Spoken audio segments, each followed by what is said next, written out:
Grabe guys, good evening sa inyong lahat, mga viewers.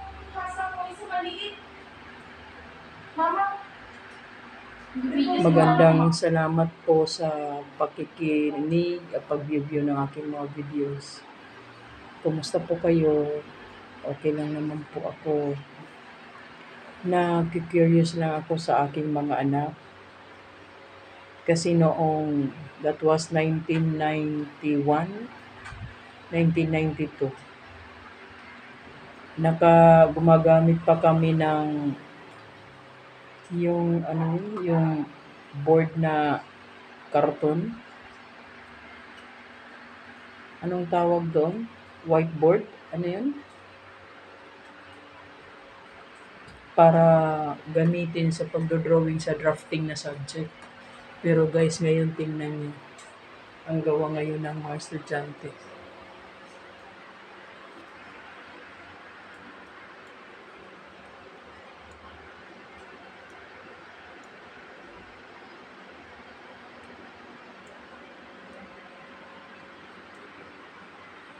Kung noon, college ako, wala kaming computer, mano-manong pagdodrawing. Ngayon guys, ang mga layout, tingnan nyo, computer nang gumagawa. Tapos, sa totoo lang, sa pagtatrabaho ko sa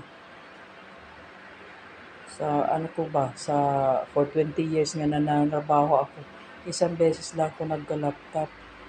Ang mga anak ko guys, may cellphone na, may laptop pa. Tapos grade 12 pa lang yan siya. Tapos ito namang isa, nagre-research ako guys, sa library, nagkukumahog ako ng todo-todo. Simula high school hanggang nagkolehiyo. Tapos gumagamit pa ako ng encyclopedia. Ngayon, pinipindot na lang siya guys. May sarili na rin siyang laptop. May cellphone pa. Grade 11 pa lang yan. Ay, sarap ng buhay, boy. Pero also, God bless you, guys. Maraming salamat sa inyo. Nasishare ko lang, guys, ang panahon ngayon. Kasi, kung ang panahon ko ay hectic ang schedule ko sa mga bagay-bagay para ma-cope up lahat. Ngayon, very accessible ang lahat ng information. Tapos napaka-high-tech na ngayon. Noon, hirap-hirap ako mag-layout sa drafting ko na subject nung second year college ako. Tapos anong tawag dyan sa, yung color black, ang likod, ang kabila ay white? Ano yun? Ano yun, yung board na white? Ang kabila ay black? Frame? Na makapal nga dinodrawing ginagawang board pagka mayroon kayong competition sa illustration board. Yun guys, illustration board ang ginagamit namin sa drafting namin na subject. Linya-linya talaga. Tapos may mga ilang centimeter talaga gamit. Ang ruler, ang protractor. Meron pa akong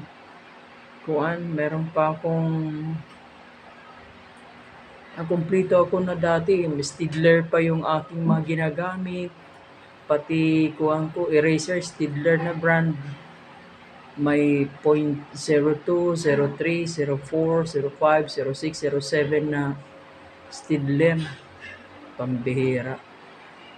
Tapos, bago ako magkaroon ng mga gamit nun, kailangan kong drawingan ang mga klase ko para makabili ako ng gamit.